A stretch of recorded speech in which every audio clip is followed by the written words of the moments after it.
அமெரிக்காவுல ராசட்டோ அப்படிங்கிற ஒரு இடம் இருக்குது. அங்க இருதய நோய் வர்றவங்க எண்ணிக்கை ரொம்ப குறைவா இருக்குதாம். எல்லாருக்கும் ரொம்ப ஆச்சரியமா இருந்துச்சு. நாடே அதிசயிச்சது. விஞ்ஞானிகளை கூப்பிட்டு அந்த ஊருக்கு போய் காரணத்தை கண்டுபிடிச்சிட்டு வர சொன்னாங்க.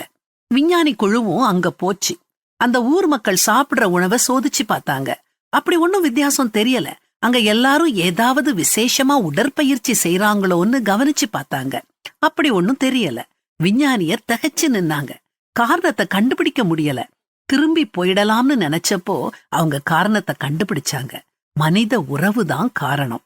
அது அந்த கிராமத்துல அதிகமா இருந்துச்சு. அங்க இருந்த மக்கள் இத்தாலிய வம்ச வழிய சேர்ந்தவங்க. அவங்க ஒருத்தருக்கொருத்தர் உறவு கொண்டாடி ரொம்ப சந்தோஷமா இருந்தாங்க. அவங்க எல்லாரும் சேர்ந்து சாப்பிட்டாங்க. விடுமுறைகளை சேர்ந்து கழிச்சாங்க. விழாக்களை சேர்ந்து கொண்டாடினாங்க. ஒருத்தர் கட்டி தழுவுனாங்க, அரவணைச்சாங்க. ஒருத்தருக்கொருத்தர் ஆறுதலா இருந்தாங்க.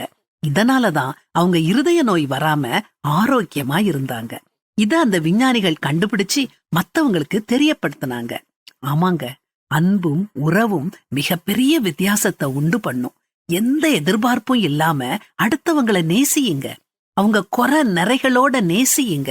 நேசிச்சுக்கிட்டே இருங்க. உங்கள் சத்துருக்களை சிநேகியுங்கள். உங்களை சபிக்கிறவர்களை ஆசீர்வதியுங்கள். உங்களை பகைக்கிறவர்களுக்கு நன்மை செய்யுங்கள். உங்களை நிந்திக்கிறவர்களுக்காகவும் உங்களை துன்பப்படுத்துகிறவர்களுக்காகவும் ஜெபம் பண்ணுங்கள். இப்படி செய்வதினால் நீங்கள் பரலோகத்தில் இருக்கிற உங்கள் பிதாவுக்கு புத்திரராயிருப்பீர்கள்.